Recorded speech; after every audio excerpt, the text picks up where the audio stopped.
Buhari finally accepts dialogue as a solution to the Southeast conflicts, Ngige claims. President Muhammadu Buhari has accepted that discussion is the best way to solve the crisis in the Southeast and has thus convened a series of talks. Following a meeting with the president at the Presidential Palace in Abuja over the weekend, the Minister of Labour and Employment, Dr. Chris Ngige, informed correspondent Professor Ibrahim Gambari, the President's Chief of Staff, was present during the meeting, which also discussed the labour crisis. We also looked at the security situation, particularly in my zone, the Southeast, and we made certain proposals to him based on the people's desires as well as what the government desires, Ngige added. And we are following up with discourse, which is what will happen at the end of the day.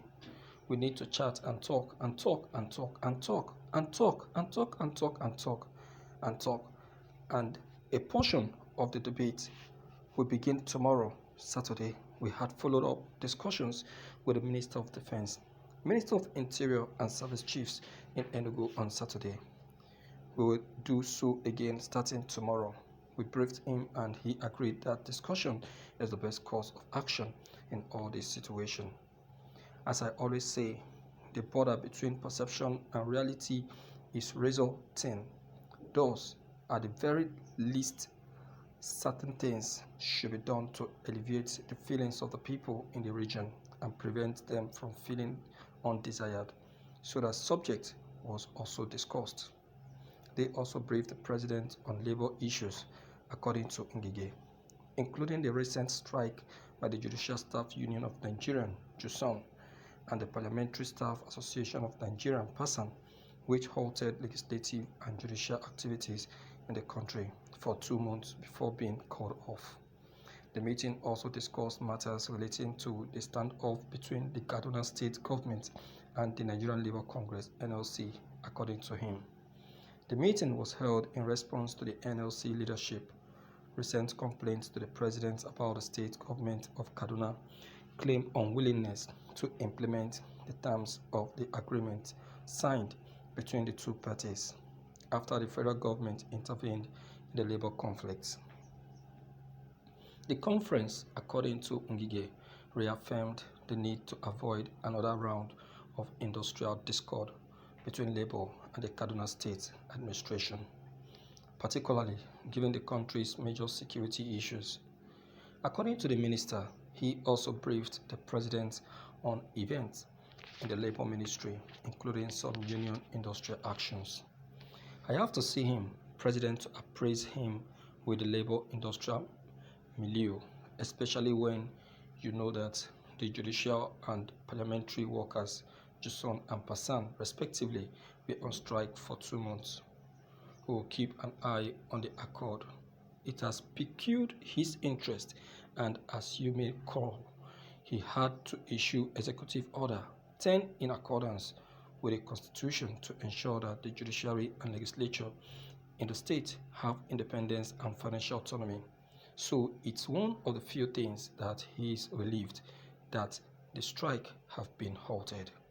We also looked into the Kaduna State government's feud with the Nigerian Labour Congress. We have put a stop to the strikes, apprehended them, and constituted committees for the workers through the NLC and the Kaduna State government so that they can engage in social dialogue and reconciliation. The NLC wrote to Mr. President just 5 days ago, complaining that the Kaduna State government was not adhering to their own side of signing agreements, particularly in the area of worker victimization, claiming that the government of Kaduna State had sacked some employees for participating in the strike. And Mr. President wanted our advice on it, which we delivered today.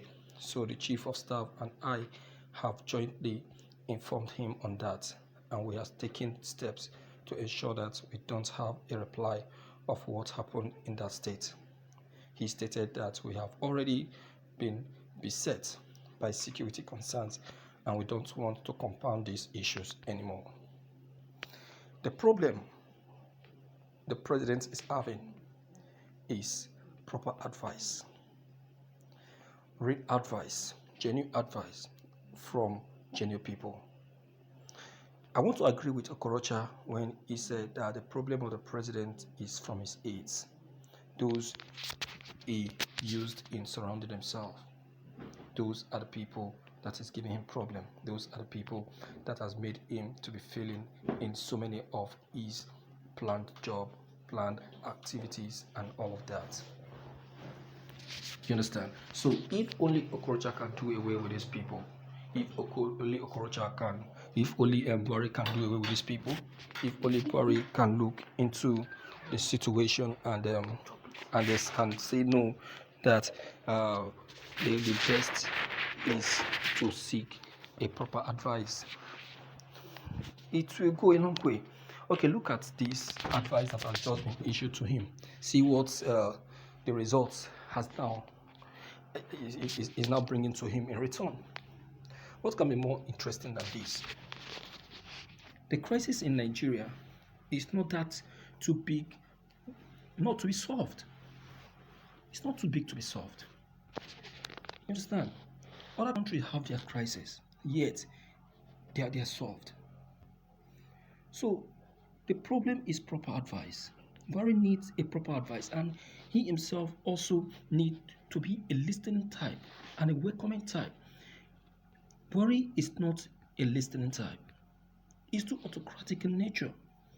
You can imagine, you have over 15 advisors, you don't pay attention to even a single one. It's wrong.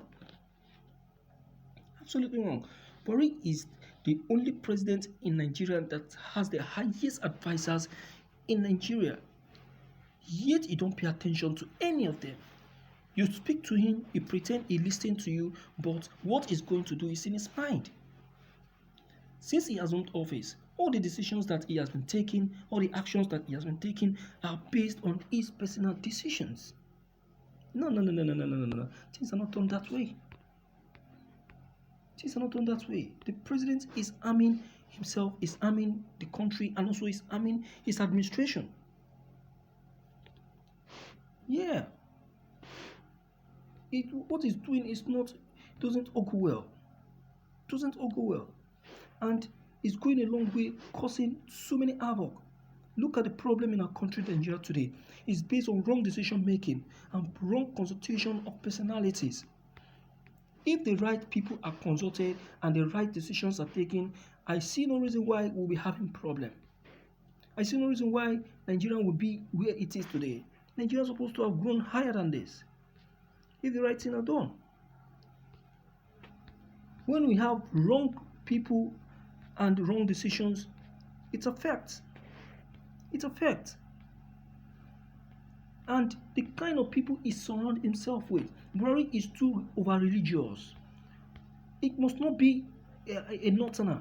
It must not be a Fulani that will occupy this reputable seat. Look at this person. See how